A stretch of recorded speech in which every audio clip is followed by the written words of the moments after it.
Thank you, Mr. Chairman. Facebook and Twitter and Google have massive power. They have a monopoly on public discourse in the online arena. I will say it's dismaying listening to the questions from our Democratic colleagues, because consistently the message from Senate Democrats is for Facebook and Twitter and Google to censor more, to abuse their power more, to silence voices that Senate Democrats disagree with more. That is very dangerous if we want to maintain a free and fair democracy, if we want to maintain free speech. There was a time when Democrats embraced and defended the principles of free speech. There was a time when Democrats embraced and defended the principles of a free press. And yet there's an absolute silence from Democrats speaking up for the press outlets censored by big tech. There's an absolute silence for Democrats speaking out for the citizens silenced by big tech. Instead, there is a demand, use even more power to silence dissent, and that's a totalitarian instinct that I think is very dangerous. At the same time that big tech exercises massive power, it also enjoys massive corporate welfare through the effect of Section 230, a special immunity from liability that nobody else gets. Congress has given big tech, in effect, a subsidy while they become some of the wealthiest corporations on the face of the planet. Mr. Dorsey, I want to focus primarily on Twitter and ask you initially, is Twitter a publisher? Is Twitter a publisher? Yes. No, we are not. We distribute information. So what is a publisher? An entity that is publishing under editorial guidelines and decisions.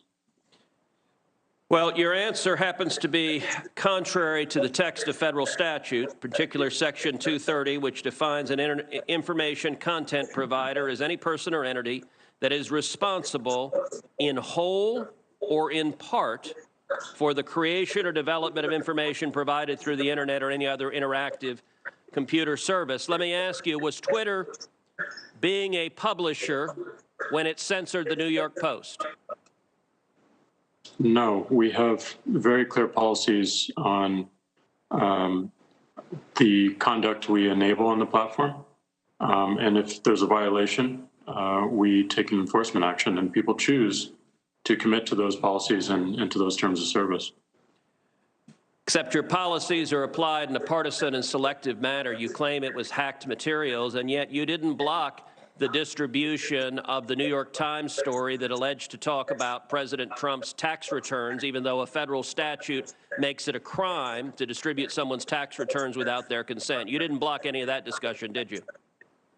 Our policy was focused on distribution of the actual hacked materials. Did you block the discussion of the president's tax return material?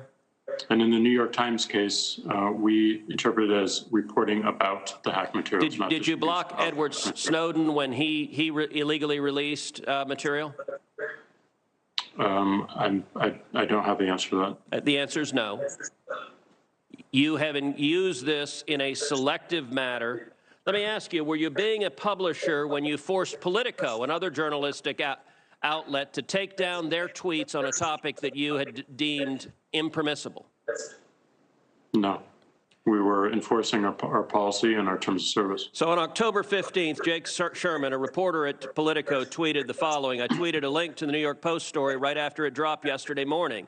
I immediately reached out to the Biden campaign to see if they had any answer. I wish I'd given the story a closer read before tweeting it. Twitter suspended me. So you actually have a reporter reporting on a story, asking the other side for comment.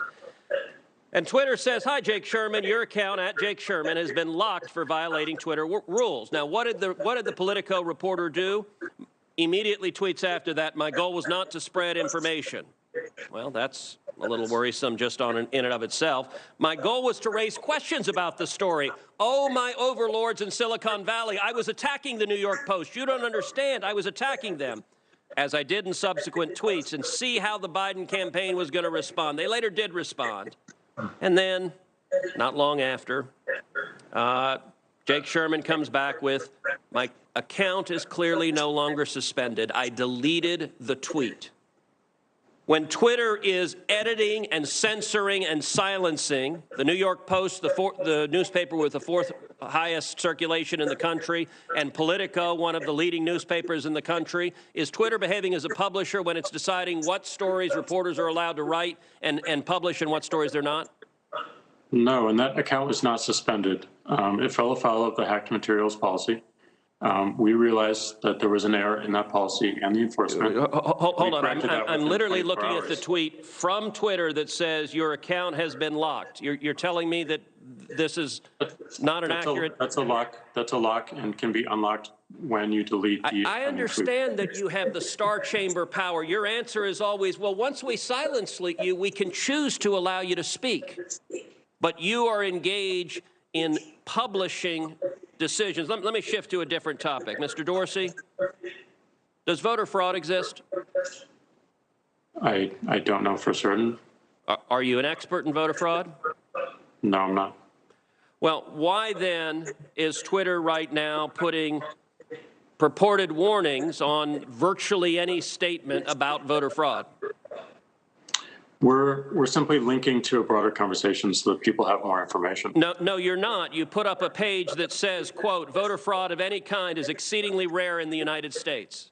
That's not linking to a broader conversation. That's taking a disputed policy position, and you're a publisher when you're doing that. You're entitled to take a policy position, but you don't get to pretend you're not a publisher and get a special benefit under Section 230 as a result. That link is pointing to a broader conversation with tweets from publishers and people all around the country. Mr. Dorsey, would the following statement violate Twitter's policies? Quote, absentee ballots remain the largest source of potential voter fraud. I imagine that we would label it so that people can have more context in read-through. How about this quote? Quote, third-party organizations, candidates, and political activists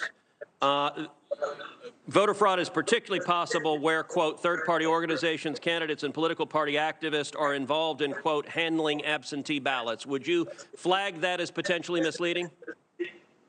I don't know the specifics of how we might enforce that, but I imagine a lot of these would have a label pointing people to a bigger conversation. Well, you're right. You would label them because you've taken the political position right now that voter fraud doesn't exist. I would note both of those quotes come from the Carter-Baker Commission on Federal Election Reform. That is Democratic President Jimmy Carter and former Secretary of State James Baker. And Twitter's position is essentially voter fraud does not exist. Are you aware that just 2 weeks ago in the state of Texas, a woman was charged with 134 counts of election fraud? Are you aware of that?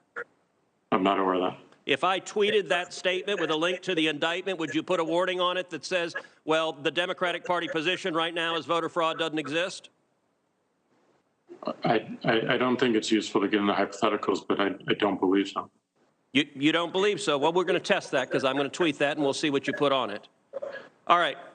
Yesterday, Mr. Dorsey, you and I spent a considerable amount of time on the phone, and you said that you wanted to embrace transparency.